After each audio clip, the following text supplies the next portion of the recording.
বর্তমান সময়েও নানা ধরনের ট্যাগ আমাদেরকেও দেয় কি দেয় না বলেন? দেয়। আমাদেরকে কি বলে? মৌলবাদী বলে। বলে বলে ওই যে রাজাকার বলে। হ্যাঁ, রাজাকার রাজাকার খেলার দিন শেষ।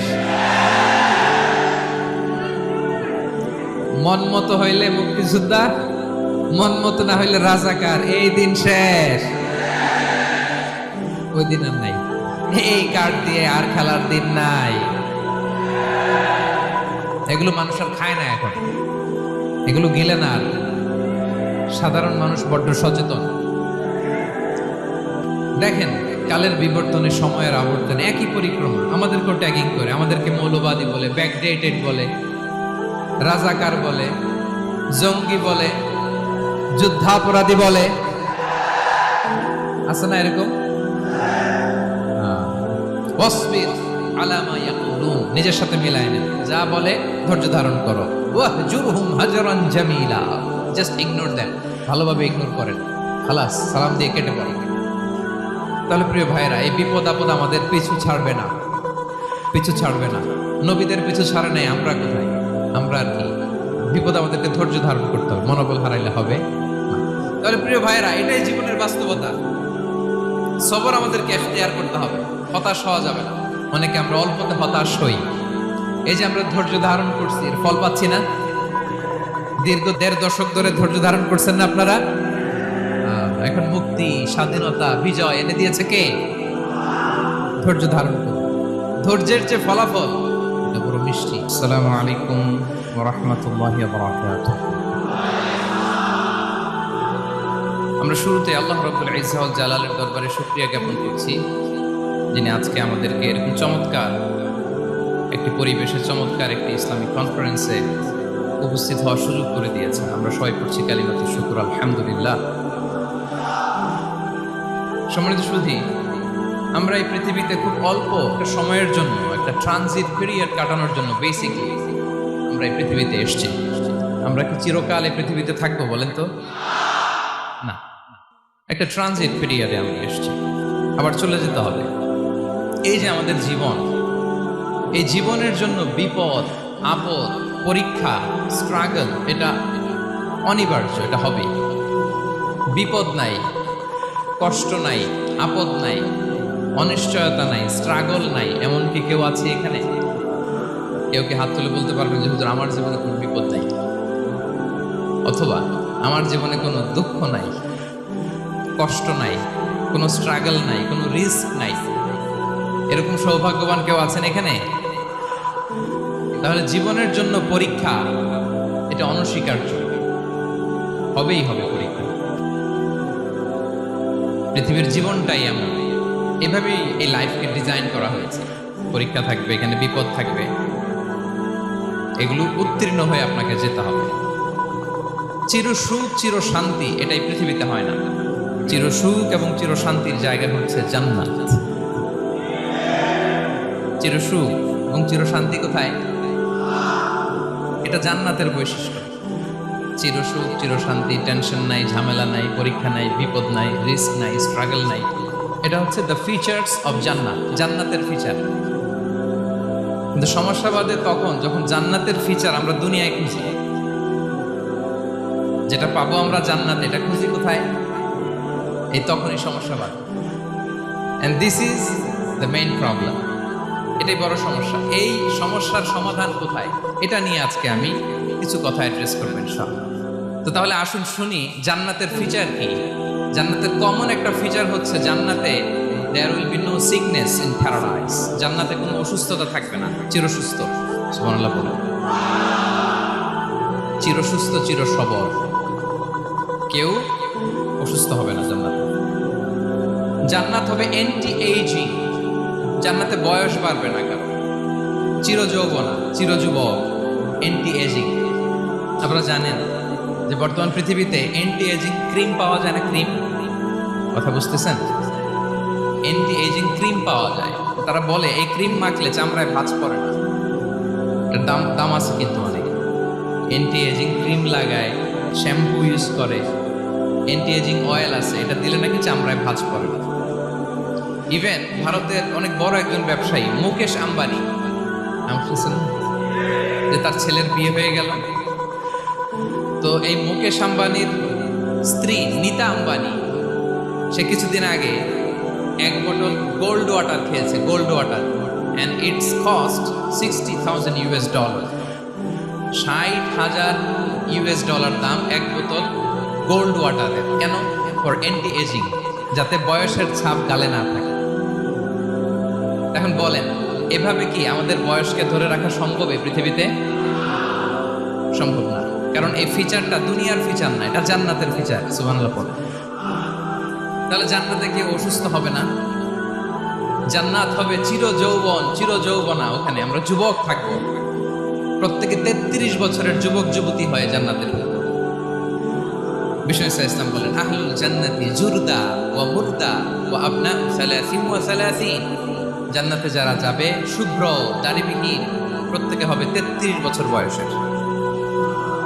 ওই যে 33 বছর বয়সে একবার ঢুকলেন আর বয়স বাড়বে, ওইটাই চিরকাল ওই বয়স পাবে। জান্নাতের আরেকটা ফিচার হচ্ছে নো ফ্রাস্ট্রেশন, কোনো চিন্তা নাই, দুশ্চিন্তা নাই, হাইপার টেনশন নাই, সজীব প্রাণবন্ত। সুবহানাল্লাহ। জান্নাতের আরেকটা ফিচার হচ্ছে there is no expiry date in Jannat. Expiry date আছে? জান্নাতে যে ঢুকবো 7 দিনের জন্য চেক ইন, নাকি? চেক ইন কয় দিনের জন্য? 7 দিন, 10 দিন পরে চেক আউট করে ফেলবে, এরকম? নো এক্সপায়ারি ডেট, আজীবন। একবার এন্ট্রি পেলে বের হওয়ার টেনশন নাই। আল্লাহু আকবার। তাহলে no expiry date, brother, it's eternal. আজীবন থাকবেন, খালিদিনা ফিহা, চিরকাল থাকবেন। এবং জান্নাতের সবচাইতে গুরুত্বপূর্ণ ফিচার হচ্ছে there will be no death in Jannat. জান্নাতে আপনার আর মৃত্যু হবে না, মৃত্যুর বিদায় হবে। তার মানে আপনি অমর হবেন। তাহলে আপনি চির সুস্থ, চির সবল হবেন জান্নাতে, চির যুবক থাকবেন, প্রাণবন্ত থাকবেন, আপনি অমর হবেন, আপনি জান্নাতে মরবেন না। জান্নাতীরা যখন জান্নাতে যাবে, ফেরেশতারা ডেকে বলবে, ইয়া আহলাল জান্নাতি ইন্না লাকুম আন তাসিহু ফালা তাসকামু আবাদা। জান্নাতীরা চিরকাল সুস্থ থাকবে, অসুস্থ হবে না। ইন্না লাকুম আন তাশিব্বু ফালা তাহরামু আবাদা। তোমরা শাবাব থাকবা, বুড়া হবে না। ওয়া ইন্না লাকুম আন তাহইয়াউ ফালা তামুতু আবাদা। চিরকাল বেঁচে থাকবা, মরবা না। এবং সেদিন জান্নাতে মৃত্যু দেয়া হবে, মৃত্যু দেয়া হবে। ইউতাল মাউতু বিকাবশিন আমলাহ, একটা ছাগলের আকৃতিতে মৃত্যুকে আনা হবে। ফায়ুযবাহুল মাউত, মৃত্যুকে জবাই দেয়া হবে। এবার জান্নাতীরা তাকিয়ে থাকবে, ফেরেশতারা বলবে, ইয়া আহলাল জান্নাতি খুলুদুন ফালা মাউত। হে জান্নাতীরা, চিরকাল এই জান্নাতে থাকবে। তাহলে জান্নাতের ফিচার পাইছেন? এখন কোন বোকা যদি এই ফিচার দুনিয়ায় খোঁজে, পাবে? পাবে না, কারণ দুনিয়ার ফিচার আলাদা। দুনিয়ার ফিচার কি? এই দুনিয়াতে বিপদ আসবে, কষ্ট আছে দুনিয়াতে, হতাশা আছে, ভয় আছে, অসুস্থতা আছে, বার্ধক্য আছে, এবং এই দুনিয়ার একটা এক্সপায়ারি ডেট আছে না? দ্য ডে ইউ ডাই, যেদিন আপনি মারা যাবেন, এটা আপনার এক্সপায়ারি ডেট। চলে যেতে হবে, চলে যেতে হবে। এই পৃথিবীতে মৃত্যুর অস্তিত্ব আছে। সবকিছু থমকে দিয়ে, আপনাকে চমকে দিয়ে মৃত্যু চলে আসবে, ঠিক কিনা বলেন? তাহলে এগুলো হচ্ছে দুনিয়ার ফিচার। এই দুনিয়াতে বিপদ আপদ, কষ্ট, ঝুঁকি, স্ট্রাগল, পার্থক্য, অসুস্থতা, এগুলো নিয়ে আমাদেরকে টিকে থাকতে হয়। এটা দুনিয়ার ফিচার, মিলাই ফেললে হবে না। জান্নাতের ফিচার একটা, দুনিয়ার ফিচার আরেকটা। দুনিয়াতে কষ্ট থাকবে, বিপদ আপদ থাকবে। এই দুনিয়ার ফিচারটা আল্লাহ তাআলা কোরআনের একটা আয়াতে খুব চমৎকার ভাবে উল্লেখ করেছেন। সেটা দিয়েই আমি আলোচনা শুরু করেছি। আল্লাহ তাআলা ইরশাদ করেছেন, ওয়ালা নাবলুওয়ান্নাকুম বিশাইইম মিনাল খাউফি ওয়াল জু'i ওয়া নাকসিম মিনাল আমওয়ালি ওয়াল আনফুসি ওয়াস সামারাত ওয়া বাশশিরিস সাবিরিন। আল্লাহ তাআলা বলছেন, অবশ্যই আমি তোমাদেরকে পরীক্ষা করব, ভয় দিয়ে, ক্ষুধা দিয়ে, সম্পদের ঘাটতি দিয়ে, আতঙ্ক দিয়ে, প্রাণনাশ দিয়ে, ফল ফসলের হানি দিয়ে পরীক্ষা করবে। কিন্তু এই পরীক্ষায় যারা উত্তীর্ণ হবে, যারা সবর ইখতিয়ার করবে, ওয়াবাশশিরিস সাবিরিন, ধৈর্যশীলদের জন্যই হচ্ছে সুসংবাদ। আলহামদুলিল্লাহ পড়ে। তাহলে সম্মানিত সুধী, আমরা বুঝতে পারলাম এই পৃথিবীর ফিচার হচ্ছে এখানে বিপদ থাকবে, বিপদ ছাড়া কেউ থাকবে না। স্ট্রাগল থাকবে, কষ্ট থাকবে, ঝুঁকি থাকবে, রিস্ক থাকবে, এবং নানা ধরনের বিপদ আপদ দিয়ে আল্লাহ তাআলা আমাদেরকে পরীক্ষা করবে।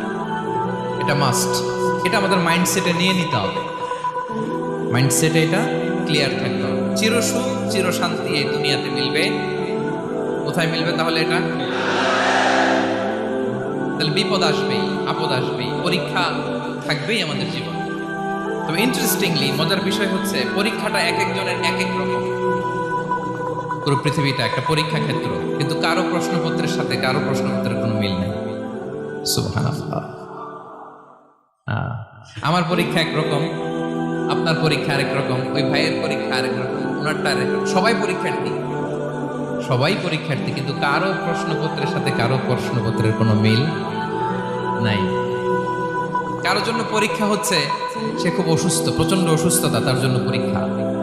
ক্যান্সারের রোগী, দুরারোগ্য ব্যাধি, ডক্টর বলছে 4th স্টেজে চলে আসছে, কয়েক মাস বাঁচতে পারে, এটা তার জন্য পরীক্ষা। আবার কারো দেখবেন যে খুব একটা অসুস্থতা নেই, অসুস্থতার ঝামেলা নাই, কিন্তু তার দারিদ্রতা আছে, তার আর্থিক অনটন, এটা তার জন্য পরীক্ষা। আবার কারো দেখবেন অসুস্থতাও নাই, দারিদ্রতাও নাই, তার দাম্পত্য জীবনের সমস্যা আছে না নাই? অনেকের দেখবেন এগুলো কোনোটাই সমস্যা না, তার ছেলে কথা শোনে না, মাদকাসক্ত। আহা, মাদকাসক্ত, রিহ্যাবে পাঠায়, আবার আসে, আবার গাঁজা খাওয়া শুরু করে, আছে না নাই বলেন? দেখেন তার পরীক্ষাটা আবার আলাদা। অনেকের দেখবেন মেয়ে বাবার কথা শোনে না। আবার অনেকের দেখবেন যে ব্যবসায় সমস্যা, লসের পর লস, লাভ উঠাতে পারে না। তাহলে পরীক্ষা ছাড়া, বিপদ আপদ ছাড়াই দুনিয়াতে কেউ নাই, কেউ নাই প্রিয় ভাই। এটা আমাদের মাথায় রাখতে হবে। পরীক্ষা আপনাকে দিতেই হবে, পরীক্ষা দিয়ে দিয়েই নিজেকে প্রমাণ করতে হবে। আর এক একজনের পরীক্ষাটা এক এক রকম, কারো পরীক্ষার সাথে কারো পরীক্ষার কোনো মিল থাকবে না। তো মাঝে মাঝে আমরা এটা ভুলে যাই। আল্লাহ তাআলা কালামে পাকে রিমাইন্ডার দিয়ে আমাদেরকে স্মরণ করিয়ে দিতে চান যে এই পৃথিবীতে আসলে তোমরা এসেছো পরীক্ষা দিতে। এটাই জীবনের বড় বাস্তবতা। আমাদের জীবনে যত হতাশা, আমাদের জীবন নিয়ে যত অভিযোগ, আমাদের মনে যত কষ্ট, আমাদের হৃদয়ের ভেতরে যত অস্থিরতা, তার মূলে হচ্ছে এই সমস্যা যে আমরা ভুলেই গেছি আমরা পরীক্ষা দিতে আসছি।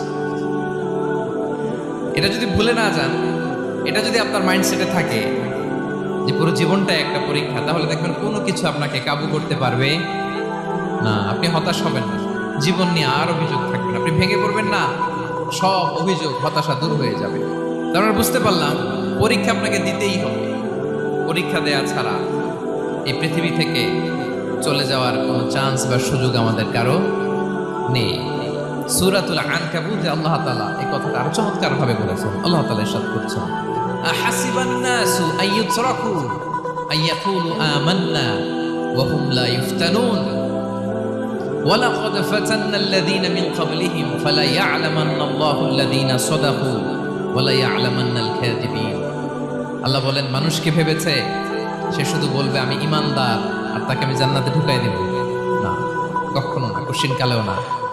বরং পূর্ববর্তীকালে যারা পৃথিবীতে এসেছিল তাদেরকে আমি পরীক্ষা নিয়েছি, পরীক্ষা করেছি, এবং তাকেও ঈমানের প্রশ্নে সে সত্যবাদী না মিথ্যাবাদী পরীক্ষা দিয়ে দিয়ে নিজেকে প্রমাণ করতে হবে। ঠিক কিনা বলেন? পরীক্ষা দিয়ে আপনাকে প্রমাণ করতে হবে। এবং এই পরীক্ষার ব্যাপারটা, এটা যে শুধু আমরা সাধারণ মানুষ আমাদের জীবনে দুঃখ বিপদ পরীক্ষা এমনটা নয়। এই পৃথিবীর সবচাইতে শ্রেষ্ঠ মানুষ যারা ছিলেন তাদেরকে আল্লাহ পরীক্ষা নিয়েছেন। বলেন তো, এই পৃথিবীতে সবচাইতে শ্রেষ্ঠতম মানুষ কারা? সবচাইতে শ্রেষ্ঠ ভালো মানুষ কারা ছিল পৃথিবীতে? বলেন তো, নবীরা। আওয়াজ করে বলেন তো কারা? বলেন তো, নবীদের জীবনে পরীক্ষা ছিল কি ছিল না?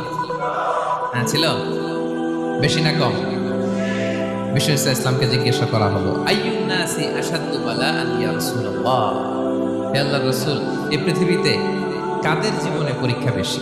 বিষ্ণু ইসলাম বললেন, আল আম্বিয়া, নবীদের জীবনে। আল আম্বিয়া সুম্মাল আমসাল ফাল আমসাল, সবচাইতে জীবনে পরীক্ষার সম্মুখীন সবচাইতে বেশি হয়েছেন নবীরা। তারপরে নবীদের পরবর্তী অবস্থান যাতে, সিদ্দিকীন যারা, সোহাদা যারা, সলিহীন যারা, আল্লাহওয়ালা যারা, তাদের জীবনে পরীক্ষা বেশি। ইউবতালার রাজুলু আলা হাসাবি দীনি, ব্যক্তির দিনদারি যত বেশি তার জীবনে আল্লাহর পরীক্ষাও তত বেশি। আপনি আল্লাহওয়ালা হবেন, আপনার জীবনে পরীক্ষাও অনেক বেশি। এজন্য ইমানদার হওয়া যেমনি মর্যাদার, ইমানদারের জীবনে পরীক্ষাও হবে অনেক বেশি। এবং পরীক্ষা যত বড়, খেয়াল রাখতে হবে, মন খারাপ করার কোনো সুযোগ নেই। পরীক্ষা যার জীবনে যত বড়, সেটাতে সফল হতে পারলে ওটার প্রতিদানও বড়। পরীক্ষা যত বড়, এটাতে সাকসেস হতে পারলে এটার রিওয়ার্ডও তত বড়। বিষ্ণু ইসলাম বলেন, ইযামুল জাযাই মা ইযামিল বালা, বালা যত বড়, জাযাও তত বড়, প্রতিদানও তত বড়। আর নবীদের জীবনে যদি খেয়াল করেন, দেখবেন যেই নবীর জীবনে পরীক্ষা যত বেশি, সেই নবীর জীবনে সফলতাও তত বেশি। সাইয়েদনা ইব্রাহিম আলাইহিস সালামের কথাটা একটু খেয়াল করেন তো, বলেন তো ওনার জীবনে পরীক্ষা কেমন ছিল, বেশি না কম? ওনার জীবনের পরীক্ষা থেকেই তো আমরা এই শব্দটা ব্যবহার করি, আমরা বলি অগ্নি পরীক্ষা। কি বলি? মানে আগুনে নিক্ষেপ করা হয়েছে সাইয়েদনা ইব্রাহিম আলাইহিস সালামকে, তাও স্বাভাবিকভাবে না, উলঙ্গ করে, নেকেড করে ওনাকে অপমানিত করবার জন্য ওনার গায়ের জামা কাপড় খুলে উলঙ্গ অবস্থায় আল্লাহর খলিল সাইয়েদনা ইব্রাহিম আলাইহিস সালামকে অগ্নিকুণ্ডে নিক্ষেপ করা হয়েছিল। এরকম এক্সপেরিয়েন্স এই অডিটোরিয়ামের ভেতরে আমাদের কখনো হয়েছে? তাইলে সাধারণ মানুষের জীবনের পরীক্ষা আর নবীদের জীবনের পরীক্ষার মধ্যে পার্থক্য আছে না নাই? ওই পরীক্ষায় উনি পাশ করে ফেললেন। 86 বছর পর্যন্ত আল্লাহর কাছে দোয়া করলেন, আল্লাহ আমাকে একটা নেককার সন্তান দাও। আল্লাহ সন্তান দেয় না। 86 বছর পরে আল্লাহ তাআলা সাইয়েদনা ইব্রাহিম আলাইহিস সালাম এবং হাজারের ঘরকে উজালা করে সন্তান দিলেন। সাইয়েদনা ইসমাঈল আলাইহিস সালাম পৃথিবীতে আসলেন কত বছর বয়সে? 86 বছর বয়সের এখানে কেউ আছেন? হ্যাঁ, আছি আমরা কেউ? 86 বছর বয়সে প্রথম সন্তান পেয়েছে। তাদের ঘরকে উজালা করে আল্লাহর নবী সাইয়েদনা ইসমাঈল আলাইহিস সালাম আসলেন।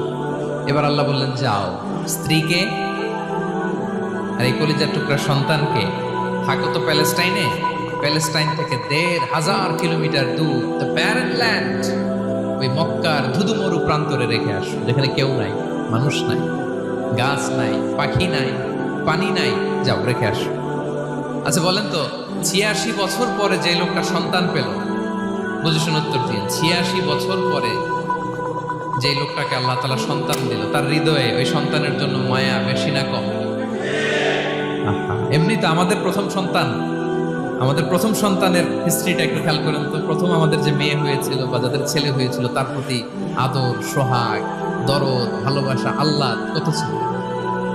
আর ৮৬ বছর বয়স আল্লাহ তাআলা ওনাকে সন্তান দিলেন, দিয়ে বললেন, যাও হাজারকে আর ইসমাঈলকে মক্কার ধুধুমরু প্রান্তরে রেখে আসো। আল্লাহ তাআলা বলতে দেরি, চলে যেতে দেরি নাই, মুহূর্তে উনি রওনা হয়ে গেলেন। সুবহানাল্লাহ পড়বেন না? রেখে আসলেন মক্কার ধুধুমরু প্রান্তরে। এবার আল্লাহ বললেন, যাও রিটার্ন ব্যাক টু প্যালেস্টাইন, প্যালেস্টাইনে চলে যাও। চলে গেলেন, হৃদয়টা ভেঙে খান। অনেক বছর পরে আল্লাহ তাআলা আবার অনুমতি দিলেন, যাও এবার ছেলেকে দেখে আসতে পারো, যাও প্যালেস্টাইন থেকে আবার মক্কায় যাও। সাইয়েদনা ইব্রাহিম আলাইহিস সালাম প্যালেস্টাইন থেকে আবার ১,৫০০ কিলোমিটার পথ পাড়ি দিয়ে, এখনকার মতো ফ্লাইটে যায়নি, গাড়িতেও না, উটে করে। কিসে করে? উনি যে কতবার মক্কা থেকে ফিলিস্তিন এসেছেন আর গিয়েছেন, কোনো ইয়ত্তা নাই, হিসাব নাই।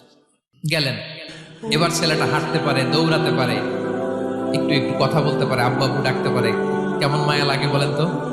মায়া ভালোবাসায় যখন টইটম্বুর, ঠিক ওই মুহূর্তে আল্লাহ বললেন, ছেলেকে জবাই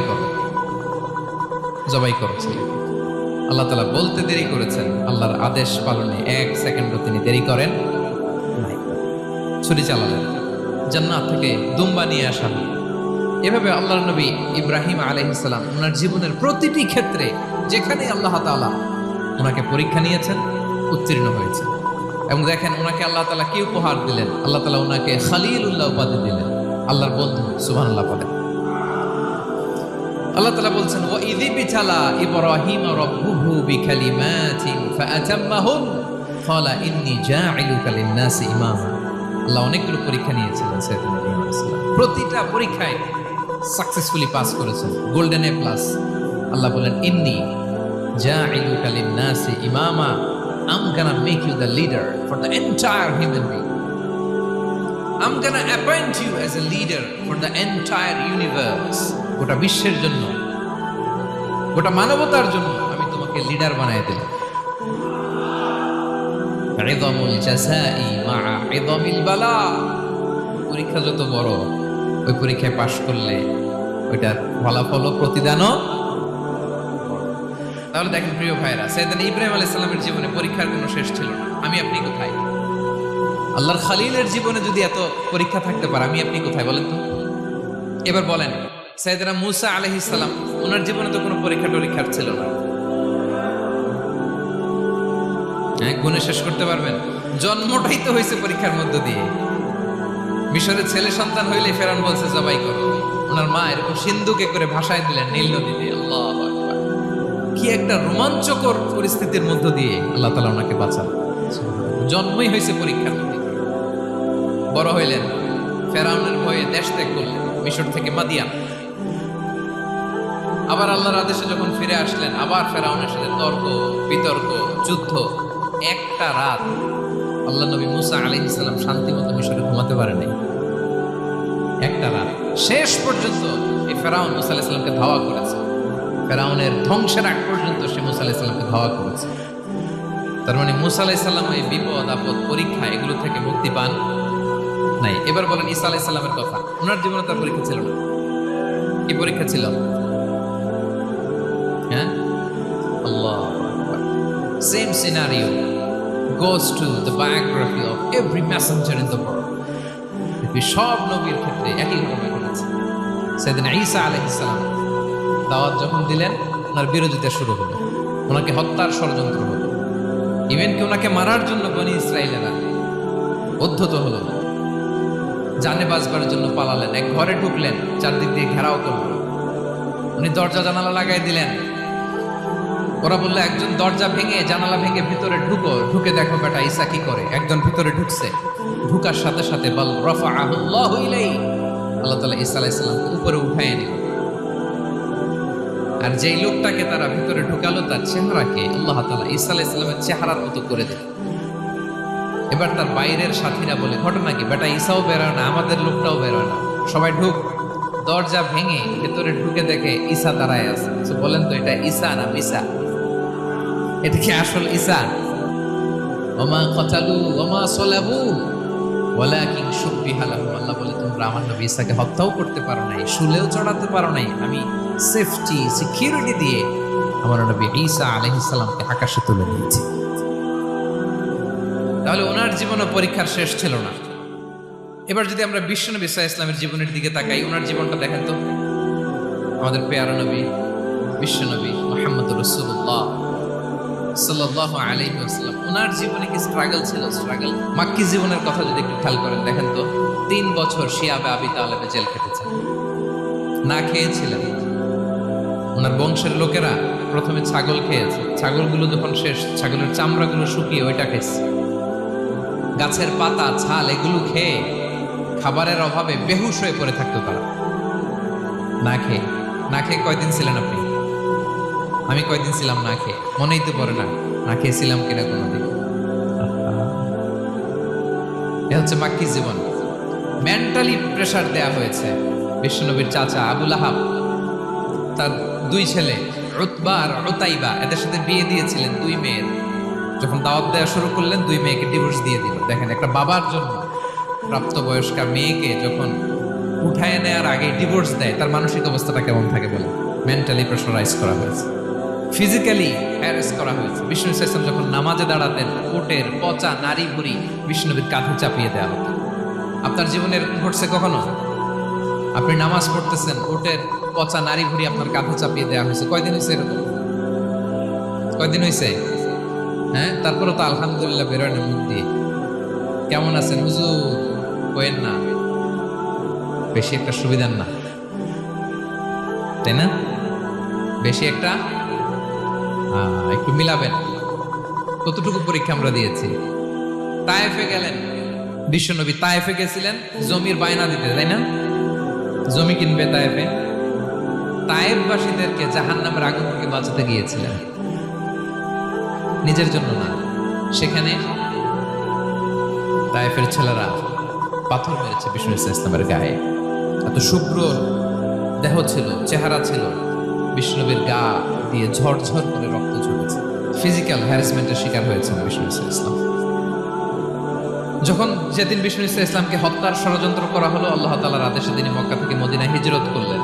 মদিনাতে যে একটা রাত, সপ্তম হিজরির আগ পর্যন্ত শান্তিতে ঘুমাতে পারেন নাই। 3 দিকে 3 ইহুদি বসতি, বনু কাইনুকা, বনু নদীর, বনু কুরাইজা। আহা, খাওয়ার মধ্যে বিষ মিশিয়ে দেয়া হয়েছিল বিষ্ণু ইসলামের। বাজুর, খাসির বাজুর রান পছন্দ করতেন। এক ইহুদি মহিলা বিষ্ণু ইসলামের ওই রানের মধ্যে বিষ মিশিয়ে দিয়েছিল। ওই বিষের যন্ত্রণায় মৃত্যুর আগ পর্যন্ত বিষ্ণুনবী কাতরাতেন, এবং উনি ইন্তেকালের সময় ওই বিষের ব্যথা যন্ত্রণাতে ইন্তেকাল করেছেন। বিষ্ণুনবীর ইন্তেকালটা শাহাদাতের ইন্তেকাল ছিল। বিষ্ণু ইসলাম বলেছেন, ওই যে খায়বার এলাকার ওই মহিলা যে আমার খাবারে বিষ মিশিয়েছিল, সেই বিষের যন্ত্রণা, বেদনা, কষ্ট আমি অনুভব করছি। খেয়ে না খেয়ে দিন প্রচারের কাজে নিজেকে দিয়েছ বিলিয়ে, তায়েফের কাফিরেরা চিনল না সে আলো, দুষ্ট ছেলেদের পিছু দিল লেলিয়ে, পাথরের আঘাতে ক্ষত বিক্ষত হয়ে সারা শরীর থেকে রক্ত ঝরে। হে রাসূল তোমাকে ভুলি আমি কেমন করে, হে রাসূল তোমাকে ভুলি আমি কেমন করে। হাজার ব্যথা বেদনার পরে ফিরে আসনি তুমি আপন ঘরে, দিনের আলো তুমি ছড়িয়ে দিতে চলে গেলে মদিনায় মক্কা ছেড়ে। হে রাসূল তোমাকে ভুলি আমি কেমন করে, হে রাসূল তোমাকে ভুলি আমি কেমন করে। ঠিক কিনা বলেন? একটা রাত শান্তিতে, শান্তির ঘুম তিনি দিতে পারেন নাই। প্রিয় ভাইরা, তাহলে আমরা কি বুঝলাম? বিশ্বনবীর জীবনে পরীক্ষা ছিল কি ছিল না? আমাদের উপায় আছে? আমরা বাঁচতে পারবো এই বিপদ আপদ পরীক্ষা ঝঞ্ঝাল থেকে? বাঁচতে চাইলেও বাঁচতে পারবো? ইমাম মালিক আলাইহি রাহমা নাম শুনেছেন? ইমাম মালিক, ওনার জ্ঞান থেকে লাখো লাখো মানুষ উপকৃত হয়েছে, কোটি কোটি মানুষ উপকৃত হয়েছে। মদিনার রাস্তায় রশি দিয়ে ওনাকে টেনে হিচড়ে এক এলাকা থেকে আরেক এলাকায় নিত জালেম বাদশাহ ইমাম মালিক আলাইহি রাহমা। ইমাম আহমদ ইবনে হাম্বল, ওনাকে বেত্রাঘাত করা হতো, চাবুক দিয়ে পেটানো হতো। আল ইমাম আল আযম আবু হানিফা আলাইহি রাহমা, ওনাকে কারাবন্দী করা হয়েছিল।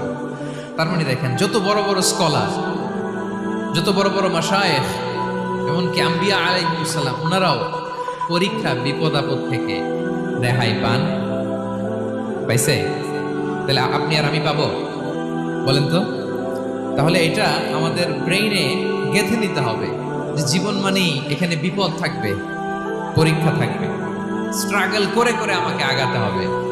কেউ আমার জন্য রেড কার্পেট বিছিয়ে রাখবে না। এই জীবনটা বড় জটিল। This is life, how it's design. এভাবেই পৃথিবীকে ডিজাইন করা হয়েছে। এখানে বিপদ আছে, কষ্ট আছে। এই পরীক্ষা দিয়ে দিয়ে আপনাকে উত্তীর্ণ হতে হবে। বুঝতে পেরেছেন প্রিয় ভাইরা?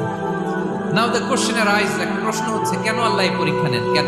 আল্লাহ তাআলা সূরা মুলকে বলেছেন, এই পৃথিবী সাজানোর, এই জীবন মৃত্যুর এই খেলা, এর উদ্দেশ্যটাকে আল্লাহ তাআলা স্পষ্ট করে বলেছেন। আল্লাযী খালাকাল মাউতা ওয়াল হায়াতা লিয়াবলুয়াকুম আইয়ুকুম আহসানু আমালা। জীবন মৃত্যু দিয়ে তোমাদের জীবনকে সাজানো হয়েছে এজন্য, যাতে করে তিনি তোমাদের পরীক্ষা করতে পারেন। কি করতে পারেন? তোমাদের মধ্যে কে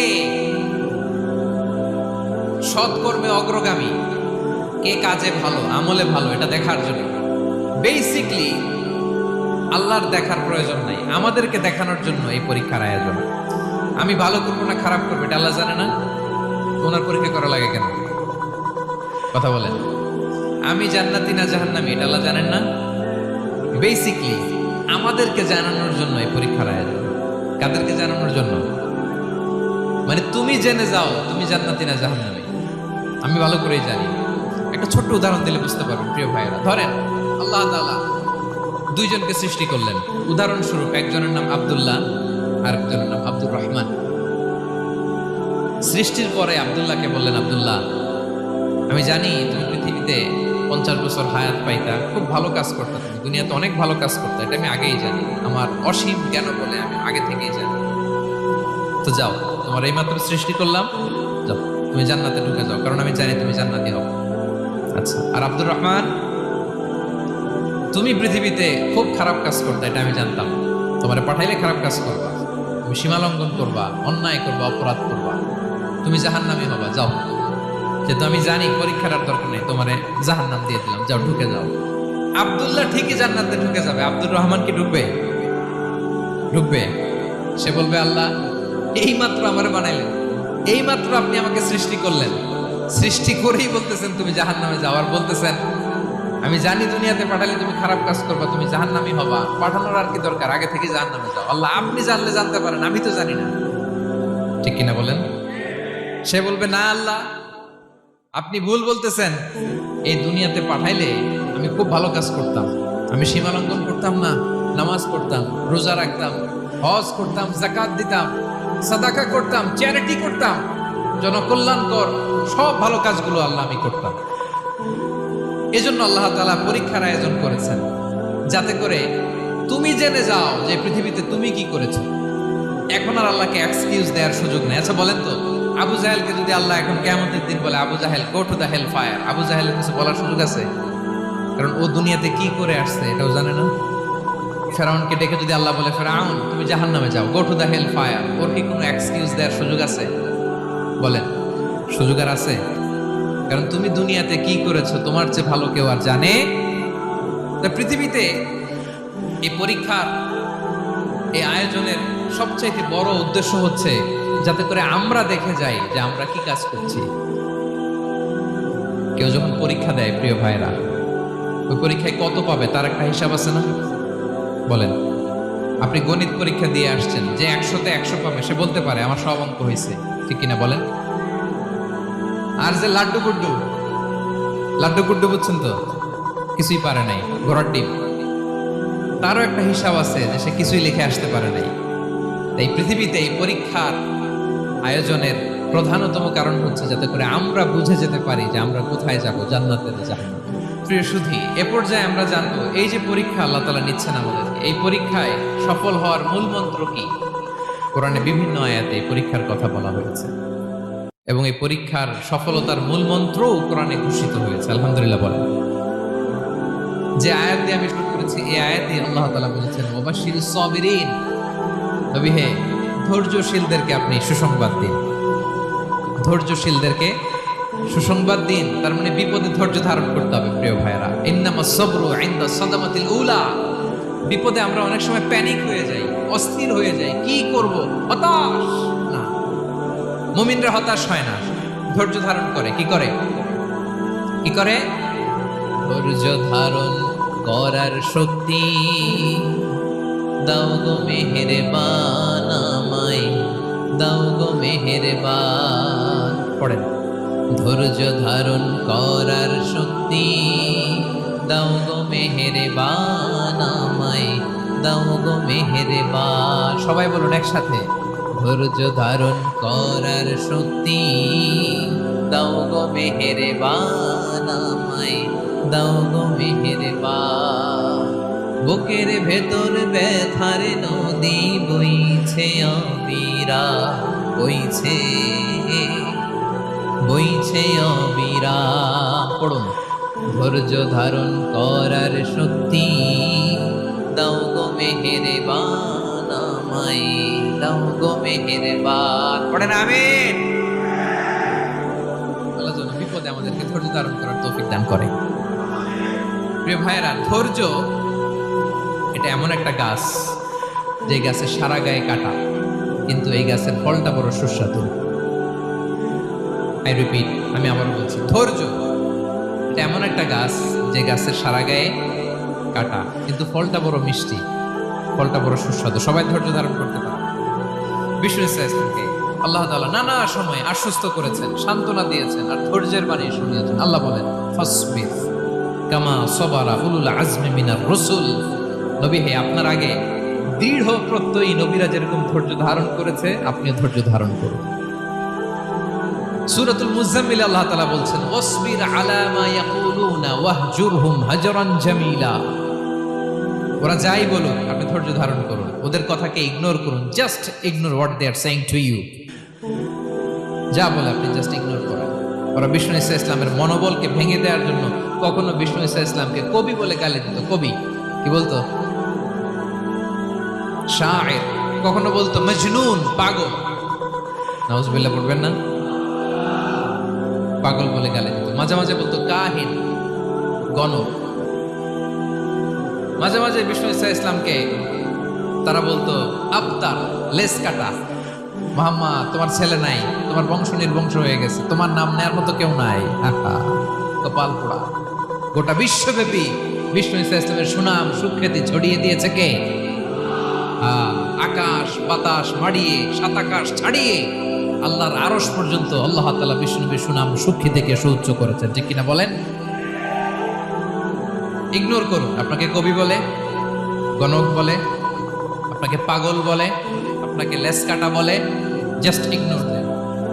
বর্তমান সময়েও নানা ধরনের ট্যাগ আমাদেরকেও দেয় কি দেয় না বলেন? দেয়। আমাদেরকে কি বলে? মৌলবাদী বলে, বলে বলে ওই যে রাজাকার বলে। রাজাকার রাজাকার খেলার দিন শেষ। মন মতো হইলে মুক্তিযোদ্ধা, মন মতো না হইলে রাজাকার, এই দিন শেষ। ওই দিন আর নাই। এই কার্ড দিয়ে আর খেলার দিন নাই। এগুলো মানুষ আর খায় না এখন, এগুলো গিলে না আর।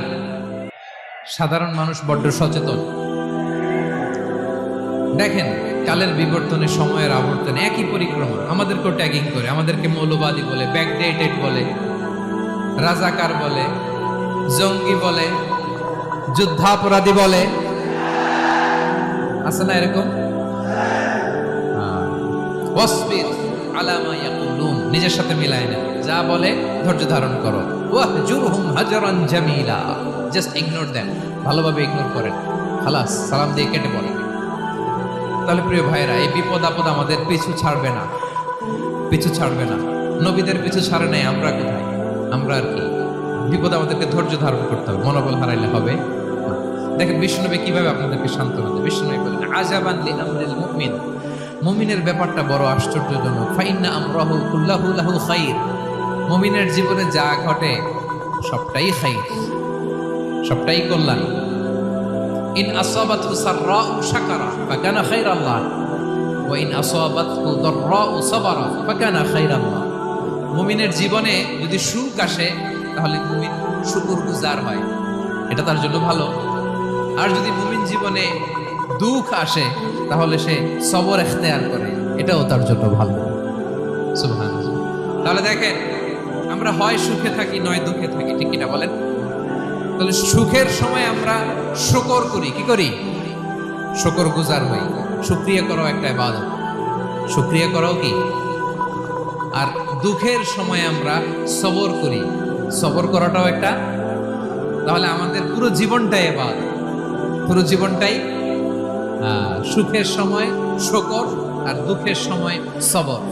আওয়াজ করে বলেন, সুখের সময় শুকর আর দুঃখের সময়। এই দুই ইবাদত মুমিন জীবনে চলমান, কন্টিনিউয়াস, একটা উইন উইন সিচুয়েশন। কি বলেন? উইন উইন হয়ে গেল না? যেই পরিস্থিতিতেই থাকে আমাদের জন্য লাভ। আল্লাহু আকবার। তাহলে প্রিয় ভাইয়েরা, এটাই জীবনের বাস্তবতা। সবর আমাদেরকে ইখতিয়ার করতে হবে, হতাশ হওয়া যাবে না। অনেকে আমরা অল্পতে হতাশ হই, এই যে আমরা ধৈর্য ধারণ করছি, এর ফল পাচ্ছি না? দীর্ঘ 1.5 দশক ধরে ধৈর্য ধারণ করছেন না আপনারা? এখন মুক্তি, স্বাধীনতা, বিজয় এনে দিয়েছে কে? ধৈর্য ধারণ করুন। ধৈর্যের যে ফলাফল এটা বড় মিষ্টি। ধৈর্য এমন একটা গাছ, এই গাছের সারা গায়ে কাটা, কিন্তু এর ফলটা বড় সুস্বাদু, এর ফলটা বড় মিষ্টি। ধৈর্য ধারণ করার অভ্যাস করতে হবে প্রিয় ভাইরা। মুমিন হতাশ হয় না, হাল ছেড়ে দেয় না। মুমিন ভরসা রাখে একজনের উপর, তিনি কে? লা তাইয়াসু মির রাউহিল্লাহ ইন্নাহু লা ইয়াইয়াসু মির রাউহিল্লাহি ইল্লাল কওমুল কাফিরুন। আল্লাহর রহ থেকে, রহম থেকে নিরাশ হয়ে যাও। কাফির ছাড়া, অকৃতজ্ঞ ছাড়া কেউ আল্লাহর রহ থেকে, আশা থেকে নিরাশ হয় না। শয়তানের সবচেয়ে বড় মিশন হলো আমাদেরকে হতাশ বানানো। এটা খেয়াল রাখবেন। শয়তানের সবচাইতে বড় মিশন কি? আমাদেরকে হতাশ করে দেয়া। হতাশ বানাইতে পারলে সে সাকসেসফুল, খুশি। কিন্তু আমরা এত সহজে হতাশ হই না, আমরা নিরাশ হই না, আমরা বিপদে হাল ছেড়ে দেই না। আমরা ভরসা রাখি এক মহান সত্তার উপর, তিনি কে? মনে থাকবে, বিপদ আসলে ভেঙে পড়বেন, ভিসা না হইলে কান্নাকাটি শুরু করবেন, ব্যবসায় লস হইলে হাউমাউ, হতাশ হবেন, ভেঙে পড়বেন। ধৈর্য ধারণ করবো আমরা। আওয়াজ করে বলেন, আমরা কি করব? সবর। বিপদ ট্যাকেল দেওয়ার প্রথম স্টেপ হচ্ছে সবর। ধৈর্য ধারণ করতে হবে। অবশ্যই সাবিরিন, ধৈর্যশীলদেরকে সুসংবাদ দাও। বিপদ থেকে বাঁচার দ্বিতীয় স্টেপ হচ্ছে এই বিপদ থেকে উত্তরণের চেষ্টা করতে হবে। কন্টিনিউয়াস প্রচেষ্টা চালিয়ে যেতে হবে। ওয়াল্লাযীনা জাহাদু ফিনা লানাহদিয়ান্নাহুম সুবুলানা। যারা আমার রাস্তায় চেষ্টা করে, প্রচেষ্টা করে, স্ট্রাগল করে, তাদেরকে আমি পথ দেখিয়ে দিই, সুবুল দেখিয়ে দিই, ওয়ে আউট দেখাই দিই, এক্সিট দেখাই দিই। কোথাও আটকাবেন না আপনি, আপনাকে এক্সিট দেখাই দিবে কে? মালয়েশিয়াতে কেলুয়ার বলে না? কেলুয়ার কি বলে চেনেন? কেলুয়ার মানে কি? এক্সিট। এক্সিট পেয়ে যান, আটকাবেন না আপনি জীবনে কোথাও। 3 নাম্বার, আল্লাহর উপর তাওয়াক্কুল করতে হবে বিপদ আসলে। ওমাইয়া তাওয়াক্কাল আলাল্লাহি ফাহুয়া হাসবুহ। আল্লাহর উপর যে তাওয়াক্কুল করে, আল্লাহই তার জন্য যথেষ্ট হয়ে যায়। তাহলে বিপদে প্রিয় ভাইয়ের আমরা প্যানিক হব না, ধৈর্য ধারণ করব, বিপদ থেকে উত্তরণের সর্বোচ্চ প্রচেষ্টা চালিয়ে যাব, আর ভরসা রাখবো একজনের উপর, তিনি কে? আর বিপদ আসলে এটাকে নেগেটিভলি নেবেন না সবসময়। বিপদ আপদ এটা অনেক পজিটিভ, ভালো জিনিস আমাদের জীবনে বয়ে নিয়ে আসে। শাইখুল ইসলাম ইবনু তাইমিয়া আলাইহি রাহমা, উনি বলতেন, খুব দামি কথা, খুব হেভি ওয়েট কথা, মনোযোগ দিয়ে শুনুন। তিনি বলতেন, যে নেয়ামত তোমাকে আল্লাহ থেকে দূরে সরায়, ওই নেয়ামতের চেয়ে বিপদ ভালো, যে বিপদ তোমাকে আল্লাহর দিকে ধাবিত করে। আই রিপিট, আমি আবারও বলি, যে নাজ নেয়ামত তোমাকে আল্লাহ থেকে দূরে সরিয়ে দেয়, সে নাজ নেয়ামতের চেয়ে ওই বিপদ আপদ ভালো, যে বিপদ আপদ তোমাকে আল্লাহর কাছে টেনে নেয়। তাহলে বিপদ আপদ আসলে আপনি হতাশ হবেন, আর কখনো দুঃখ করবেন? মোয়ারের ভাইয়েরা, আর মন খারাপ করবেন? আপনি খেয়াল করে দেখেন, বিপদ আসলে আমরা আল্লাহরে ডাকি বেশি। যখন অসুস্থ আপনি খেয়াল করেন তো, আল্লাহ আল্লাহ তুমি ছাড়া বাঁচানোর কেউ নাই, আল্লাহ তুমি হেফাজত করো, আল্লাহ তুমি সুস্থ করে দাও। যখন লাইফ থ্রেট, দেখেন আপনি গুম হয়ে যেতে পারেন, আপনার কারাবন্দি করতে পারে, এরকম একটা বিপদের মধ্যে আছেন, তখন খেয়াল করেন তো আল্লাহর সাথে আপনার কানেক্টিভিটি, রিলেশনশিপটা কতটা ডেভেলপ হয়। কারণ বিপদে পড়লে আমরা আল্লাহরে ডাকি বেশি। তাহলে বিপদ আপদেরও কিছু পজিটিভ সাইড বা দিক আমাদের জীবনে আছে না নাই? অনেক পজিটিভ দিক আছে, কয়েকটা শেয়ার করি। 1 নাম্বার, আল্লাহ 1 নাম্বার পজিটিভ সাইড তো বললাম, ইমাম ইবনু তাইমিয়া যেটা বললেন। এরপরে হচ্ছে মাঝে মাঝে আল্লাহ তাআলা আমাদের মর্যাদাকে আপগ্রেড করতে চায়, এলিভেট করতে চায়। আপনি ধরেন কোন একটা এয়ারলাইন্সের রেগুলার প্যাসেঞ্জার টিকিট কাটেন, মাঝে মাঝে হঠাৎ করে দেখবেন কাউন্টারে গেলে তারা বলে, you are upgraded to business class, অথবা you are upgraded to first class. যেহেতু রেগুলার প্যাসেঞ্জার, অনেক মাইলস জমা হয়েছে, আপগ্রেড করে দেয়। আল্লাহ তাআলা মাঝে মাঝে চায় তিনি আমাদের মর্যাদাকে, র্যাঙ্ক এটাকে আপগ্রেড করবেন, কিন্তু আমার যে আমল আখলাকের অবস্থা ওইটা দিয়ে ওই আপগ্রেড র্যাঙ্কে যাওয়ার সুযোগ নাই। বুঝতেছেন কথা? আল্লাহ চায় আমার লেভেল একটু আপ করতে, কিন্তু আমার আমলের যে অবস্থা এতে আমি ওখানে যাই না। তখন আল্লাহ কিছু বিপদ আপদ দিয়ে, পরীক্ষা দিয়ে বান্দাকে টেস্ট করে। ওই পরীক্ষায় যদি উত্তীর্ণ হন, সাথে সাথে আল্লাহ তাআলা আপনার লেভেল বা র্যাঙ্ক আপগ্রেড করে দেয়। সুবহানাল্লাহ পড়বেন না? তাহলে লাভ না লস? আওয়াজ করে বলেন, লাভ না লস? মুমিন জীবনের সব লাভ।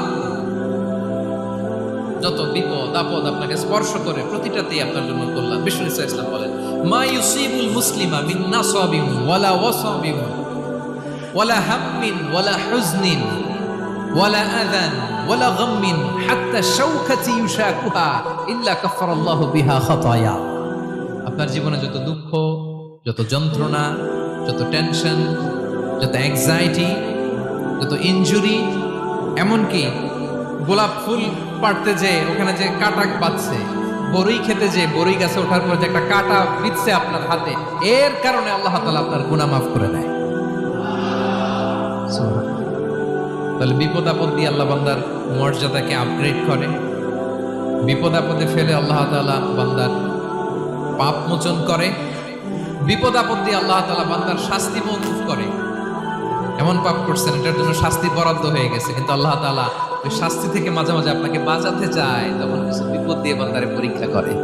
উত্তীর্ণ হলেই আল্লাহ তাআলা ওই শাস্তিকে মওকুফ করে দেয়। তাহলে আসুন সামারি করি, পুরো আলোচনাটার সামারি করি। বিপদ আপদ, পরীক্ষা, স্ট্রাগল, কষ্ট, এটা সুন্নাতুল্লাহি ফিদ দুনিয়া। এই দুনিয়ায় আল্লাহর সুন্নাত, এর বাইরে কেউ যেতে পারে না, ইভেন নট দ্য মেসেঞ্জার্স, নবীরাও না। আজকের আলোচনায় শুনছেন না নবীদের জীবন দিয়ে কি গেছে, ups and downs, test and trial, নবীরাও না। তাহলে এটা আমাদের মাইন্ডসেটের সাথে সেট আপ করে নিতে হবে যে অতীতে, বর্তমানে, ভবিষ্যতে বিপদ আপদ মুক্ত এই পৃথিবীতে কেউ থাকবে না। পারবেন? হ্যাঁ, এটা মাইন্ডসেটে নিয়ে নিতে হবে যে এটাই জীবন, বিপদ আপদ দিয়ে আল্লাহ পরীক্ষা করবেন। এটাই পৃথিবী। চির সুখ চির শান্তি এই পৃথিবীতে খুঁজলেই পাওয়া যায় না। শুরুতে বলছিলাম না, চির সুখ চির শান্তি। বলেন তো এটা কি দুনিয়ার ফিচার না জান্নাতের ফিচার? জান্নাতের ফিচার দুনিয়ায় খুঁজলে পাওয়া যাবে? তাহলে আজকের আলোচনার 1 নম্বর লেসন হচ্ছে বিপদ আপদ এটা সুন্নাতুল্লাহ ফিদ দুনিয়া। এই দুনিয়া আল্লাহর সুন্নাত, এটা থেকে মুক্তি পাওয়ার কোনো সুযোগ নাই, নবীরাও পায় নাই। 2 নম্বর লেসন, বাঁচার যেহেতু সুযোগ নাই, we have to face it with patience, intellect and tawakkul.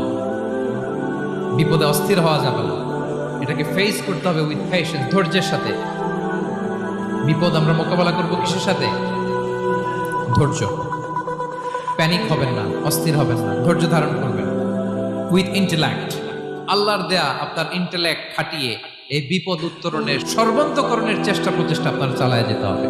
আর সবশেষে আত-তাওয়াক্কুল আলাল্লাহ, ডিপেন্ডিং অন আল্লাহ, ভরসা করব কার উপর? আল্লাহর উপর। পারা যাবে তো? 2টা লেসন গুলো। 3 নাম্বার লেসন হচ্ছে আমাদের ছেলে মেয়েদেরকে we have to educate our child regarding the test and trial in this dunya. দুনিয়ার এই বিপদ আপদের ব্যাপারে আমাদের ছেলে মেয়েদেরকে শেখাতে হবে, বোঝাতে হবে। ওরা ছোট মানুষ তো অস্থির হয়ে যায়, আব্বু আমার সাথে কেন এমন হয়, আমারই শুধু পেন্সিল চুরি হয়, আমারই শুধু এটা হয়, আমি পরীক্ষায় খারাপ করি, আমি ব্যথা পাই, আমার এই আমার সেই। ছোট মানুষ তো বুঝে না। ওরা বুঝাইতে হবে যে বাবা, this is the essence of life, এটাই জীবন। এটাই কি এই লাইফ হ্যাকস গুলো তাদেরকে শেখাইতে হবে। ডোন্ট বি প্যানিক, প্যানিক হওয়া যাবে না। This is how life is design, এটাই জীবন। বিপদ আপদ আসবে, এটাকে মেনে নিতে হবে, ছেলে মেয়েদেরকে শিখাইতে হবে, তাহলে তারাও প্যানিক হবে না। পারবেন তো ইনশাআল্লাহ? আচ্ছা, 4 নাম্বার লেসন হচ্ছে যেটা আমরা জানলাম, এই বিপদ আপদ সবসময় আমাদের জন্য খারাপ না। Sometimes it brings khair for us if dealt properly. ঠিক মতো বিপদকে ডিল করতে পারলে এটা আসলে আমার জন্য আখেরে কল্যাণই বয়ে নিয়ে আসে। কি বলেন, তাই না? কল্যাণ বয়ে নিয়ে আসে। সব শেষ কথা হলো আমরা যেন এই বিপদগুলোকে প্রপারলি ডিল করতে পারি, আমরা যেন সবর এখতিয়ার করতে পারি, আল্লাহর কাছে চাইতে হবে, দোয়া করতে হবে, কারণ তৌফিক দেওয়ার মালিক কে? আল্লাহর কাছে যেন আমরা কায়মনোবাক্যে প্রার্থনা করতে পারি, আল্লাহ এই বিপদকে যেন আমরা ডিল করতে পারি উইথ সাবর, উইথ ইন্টেলেক্ট, উইথ তাওয়াক্কুল। আসল হাতিয়ার হচ্ছে এটা, দোয়া। আল্লাহর কাছে চাইবেন, মনোযোগের সাথে চাইবেন, আন্তরিকতার সাথে চাইবেন। উদউল্লাহ ওয়া আনতুম মুকিনুনা বিল ইজাবা। বিষ্ণু বলেন এমন ভাবে চাও যেন তুমি অনেকটা কনফার্ম যে তোমার দোয়া আল্লাহ কবুল করবেনই, এমন ভাবে চাও। অনেকে রোবোটিক দোয়া করে। রোবোটিক দোয়া মানে দোয়ার মধ্যে প্রাণ নাই, ধ্যান নাই, মন নাই, আগ্রহ নাই, ভালোবাসা নাই। ওই দোয়া আল্লাহ কবুল করে না। মনোযোগ দিয়ে চাইতে হবে চাওয়ার মতো, তাহলে আল্লাহ তাআলার পক্ষ থেকে তৌফিক পাওয়া যাবে। পারা যাবে তো ইনশাআল্লাহ। আল্লাহ তাআলা আমাদের সবাইকে বিপদে আপদে ধৈর্য ধারণ করার তৌফিক দান করুন। নবীরা তাদের জীবনে যেভাবে স্ট্রাগল, আপস এন্ড ডাউনস, বিপদগুলোকে, টেস্ট এন্ড ট্রায়ালগুলোকে ডিল করেছে, আমরা যেন সেভাবে ডিল করতে পারি। আল্লাহ তৌফিক দান করুন। আল্লাহ তাআলা আমাদের সবাইকে কথাগুলো বোঝা আর আমল করার তৌফিক দান করুন। হাযা মা ইনদি ওয়াল ইলমু ইনদাল্লাহি আলাইহি তাওয়াক্কালতু ওয়া ইলাইহি উনীব। আসসালামু আলাইকুম ওয়া রাহমাতুল্লাহি তাআলা ওয়া বারাকাতুহু।